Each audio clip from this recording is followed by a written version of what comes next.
നമുക്ക് മറ്റുള്ളവരുടെ ശ്രദ്ധ ആകർഷിപ്പിക്കാൻ കഴിയണം അല്ലേ? നമ്മുടെയൊക്കെ ആഗ്രഹം അതല്ലേ? നമ്മളിവിടെ കല്യാണ വീട്ടിലൊക്കെ പോകുമ്പോൾ എന്താ നമ്മുടെ വിചാരം? നമ്മളെല്ലാവരും ശ്രദ്ധിക്കുന്നുണ്ടെന്നല്ലേ? പക്ഷെ ശ്രദ്ധിക്കുന്നുണ്ടോ? ശ്രദ്ധിക്കുന്നില്ലെങ്കിൽ ശ്രദ്ധിപ്പിക്കണം.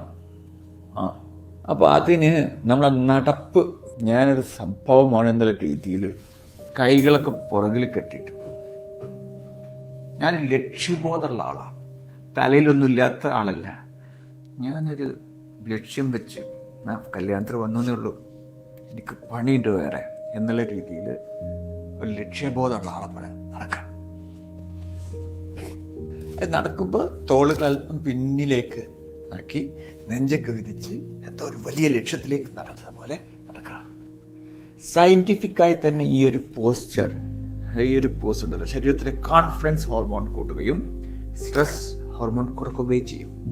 നിങ്ങൾ കാണുന്നവർക്കും നിങ്ങളുടെ ആ ഒരു പവർ ഫീൽ ചെയ്യും. ഇനി വേറൊന്നും കൂടി പറഞ്ഞിട്ടെ, നീ സംസാരിക്കുന്ന സമയത്ത് കൈകൾ തുറന്നു വെച്ച് സംസാരിക്കുക. കൈകളിങ്ങനെ പോക്കറ്റിടുക, നെഞ്ചിലിങ്ങനെ പണച്ചു വെച്ച്, അതിനൊക്കെ പകരം ഒരു കൈകൾക്ക് ഫ്രീ ആക്കി ഉള്ള കൈകൾ കാണുന്ന രീതിയിൽ സംസാരിക്കുക.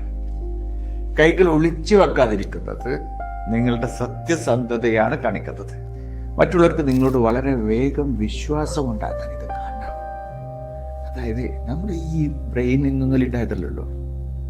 പണ്ട് കാട്ടിലായിരുന്ന സമയത്ത് വേറൊരു മനുഷ്യനെ കാണും, മനുഷ്യനൊരു പേടിയാവില്ല, ഇയാൾ നമ്മൾ അഞ്ചലിച്ചല്ലോ, ഇയാളുടെ കയ്യിൽ എന്തെങ്കിലും ഉണ്ടോ?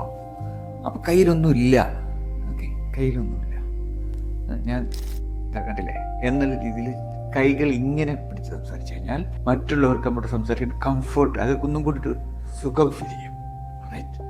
അനുഭവമായിട്ട് ഇങ്ങനെ പിടിച്ചാൽ തന്നെ ഇയാളെന്തോ ഒന്ന് ഒളിച്ചു വെക്കണ്ടല്ലോ എന്നൊരു തോന്നൽ പറയൊന്നുമില്ല, ഉള്ളിലുണ്ടാവും.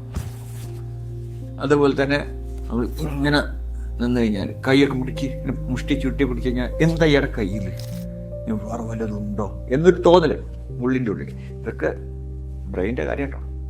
അപ്പോൾ നടത്തൊന്ന് ശ്രദ്ധിക്കുക, സംസാരം ഒന്ന് ശ്രദ്ധിക്കുക.